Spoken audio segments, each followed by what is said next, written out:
¿Cómo empieza esto de estar traduciendo justamente los temas al guaraní? ¿A quién se le ocurrió? ¿Cómo fue? Me tomé unas vacaciones, ¿verdad? Para ir a España. Yo me di cuenta que los paraguayos valorizaban bastante lo que era la cultura paraguaya, las comidas, el guaraní. Decidí hacer un contenido en guaraní justamente aprovechando esa viralidad que tenía el idioma. Empecé diciéndoles, ¿cómo sonaría una noche en Medellín en guaraní? Menare y meco se ve mana, se ay, sale de mana. Y boom, eso se fue viral. Qué locura, ¿eh? Y está arrasando en las redes sociales y también creo que dentro de poco ya vamos a escuchar, si es que ya nos escuchamos en las emisoras de nuestro país y cómo lo que le gusta a la gente. El fraseo se hace un poco más largo, te pregunto también cuando se trata de esto, porque las músicas de cantar son relativamente, bueno, pops y compañía, ¿verdad? Y tenés que cantarlas rápido. Y cuando se trata del guaraní, por ejemplo, la palabra a veces, en algunos casos, un poco más larga. El fraseo tratamos de respetar al 100% como es el tema original y la rima también. Y cuando es muy rápido, por ejemplo, me sale rapear como eres, cheve, feche y horas hasta los de carne, coginera y para poner serenino, aja y teta. Llamo de esta pata champaña, orinda y mi jama porque apeco y coja que mat, se corazón on caputare y meramo a penetraje con el mismo. La hace merced de grana, tenía ñamón de ta como cate.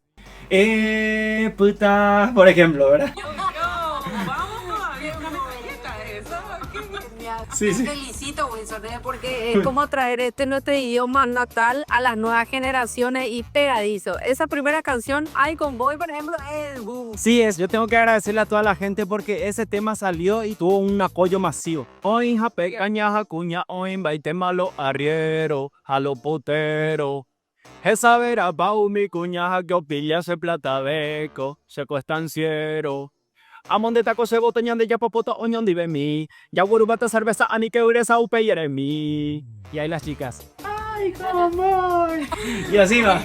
Wilson, y algún vallenato, eso no va a poder traducir al guaraní. Vos sabés que tenemos pedido de vallenato y estamos calculando cuál puede ser porque tampoco podemos hacer todos los vallenatos. Tiene que ser uno legendario, épico, así para que la mayor parte de la gente lo disfrute. Aunque también venimos ahora con temas propios porque la gente nos pide muchísimo. Mucha gente cree que no sabemos hacer canciones, por eso hacemos versión en guaraní. Yo quiero decirle a la gente que no es así, que vamos ahora a tener una temporada de musicarios con temas propios en español y un poquito de guaraní, así que se vienen sorpresitas para el 2025, incluso antes de 2025 porque ahora está a punto de salir. Le voy a dar la primicia, una canción que se titula Costanera. Ah, ¿qué? Bueno, Costanera se va a llamar. Sí,